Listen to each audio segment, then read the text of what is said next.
कहते हैं कि भीड़ में ताकत होती है, लेकिन जब वही भीड़ बेकाबू हो जाए तो वही भीड़ सबसे बड़ी कमजोरी बन जाती है। कुछ ऐसा ही हुआ तमिलनाडु के करूर जिले में, जहां एक राजनीतिक रैली के दौरान मची भगदड़ में अब तक वीडियो रिकॉर्ड करने तक 38 लोगों की मौत की पुष्टि हो चुकी है। दर्जनों लोग घायल हैं और कई की हालत अभी भी गंभीर बनी हुई। ये रैली आयोजित की गई थी साउथ सुपरस्टार और अब राजनीतिक नेता बन चुके थलापति विजय की पार्टी तमिझगा एंट्री की ओर से, जिसका नाम रखा गया था मक्कल इक्कम। एक जनसंपर्क अभियान था, लेकिन नतीजा ऐसा निकला जिसकी किसी को उम्मीद तक नहीं थी। रैली के लिए अनुमान था कि वहां करीब 10,000 लोग जुटेंगे, लेकिन भीड़ इतनी उमड़ पड़ी कि आयोजकों के सभी आंकड़े छोटे पड़ गए। अनुमान है कि ग्राउंड में करीब 50,000 से ज्यादा लोग जमा हो गए थे। आयोजन स्थल पूरी तरह खचाखच भरा हुआ था। जैसे ही भोजन वितरण शुरू हुआ, भीड़ बेकाबू हो गई।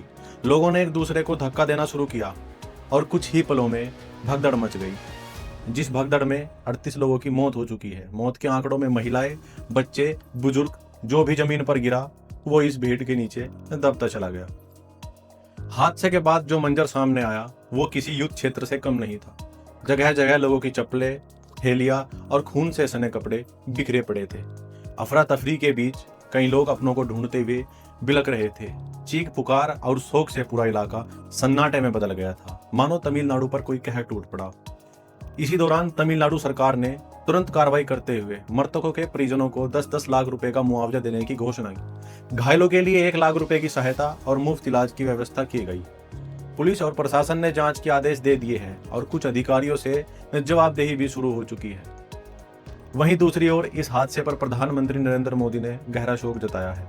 उन्होंने ट्वीट करके कहा कि वे पीड़ित परिवारों के साथ इस दुख की घड़ी में खड़े हैं और राष्ट्रपति द्रौपदी मुर्मू और गृह मंत्री अमित शाह ने भी इस घटना पर संवेदना जताई है। कांग्रेस नेता राहुल गांधी का बयान सामने आया है। उन्होंने इसे बेहद दुखद बताते हुए कांग्रेस कार्यकर्ताओं से राहत कार्य में मदद करने की अपील की है। अब सबसे बड़ा सवाल यह उठता है कि जब आयोजकों को भीड़ की संभावना थी तो फिर तैयारियां क्यों अधूरी रही? क्या पुलिस बल पर्याप्त था? क्या मेडिकल इमरजेंसी की प्लानिंग पहले से थी?